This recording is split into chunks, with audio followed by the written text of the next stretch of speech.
ఈరోజు నేను లంచ్లోకి బీరకాయ పెసరపప్పు కర్రీ చేస్తున్నాను. బీరకాయ నేను 2-3 వెరైటీస్లో చేస్తాను.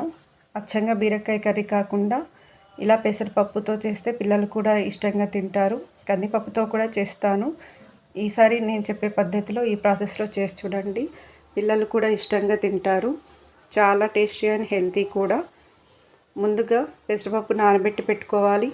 బీరకాయలు, ఆనియన్, పచ్చిమిర్చి, కరివేపాకు, కొత్తిమీర ఇవన్నీ ముందుగా కడిగేసుకొని బీరకాయ గీరుకున్నది కూడా కడిగేసుకొని కట్ చేసుకొని పెట్టుకోవాలి. ఇవన్నీ ముందుగా రెడీ చేసుకొని పెట్టుకున్న తర్వాత స్టవ్ ఆన్ చేసుకొని బాండీ పెట్టుకొని బాండీ వేడైన తర్వాత 2 టేబుల్ స్పూన్ ఆఫ్ ఆయిల్ వేసుకోవాలి.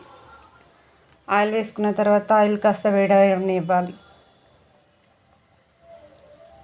ఆయిల్ వేడైన తర్వాత ఆవాలు కాస్త చిటపటలాడుతున్న టైంలోనే కొంచెం జీలకర్ర వేసుకోవాలి.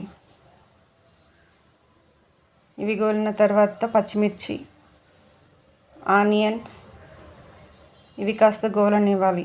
ఆనియన్స్ బ్రౌన్ కలర్ వచ్చే వరకు గోలనిచ్చిన తర్వాత పసుపు వేసుకొని పసుపు కూడా గోలిన తర్వాత ముందుగా కట్ చేసి పెట్టుకున్న బీరకాయలు ఇందులో వేసుకోవాలి. బీరకాయలు అన్నీ వేసుకొని కలిపెట్టుకొని మూత పెట్టుకొని కాస్త మగ్గనివ్వాలి. మూత పెట్టుకొని సిమ్లో పెట్టుకున్న తర్వాత మూత తీసి చూస్తే ఇలా అవుతుంది. బీరకాయలు కాస్త మగ్గిన తర్వాత మనం ముందుగానే నానబెట్టుకున్న పెసరపప్పు అంతా ఇందులో వేసుకొని కలుపుకోవాలి. పెసరపప్పు గోలే వరకు మూత పెట్టుకొని మీడియం ఫ్లేమ్లో పెట్టుకొని 5 మినిట్స్ ఉంచి తీస్తే ఇలా అవుతుంది. టీ గ్లాస్ ఆఫ్ వాటర్ వేసుకొని మళ్ళీ కాస్త కలుపుకొని 2 టేబుల్ స్పూన్ ఆఫ్ సాల్ట్ వేసుకొని ఈవెన్గా ఒకసారి కలిపి పెట్టుకున్న తర్వాత మళ్ళీ మూత పెట్టుకొని ఒక 5 మినిట్స్ అలా సిమ్లో వదిలేయాలి. 5 మినిట్స్ తర్వాత చూస్తే పెసరపప్పు ఇలా ఉంటుంది. లాస్ట్లో కొత్తిమీర వేసుకుంటే అంతే అండి.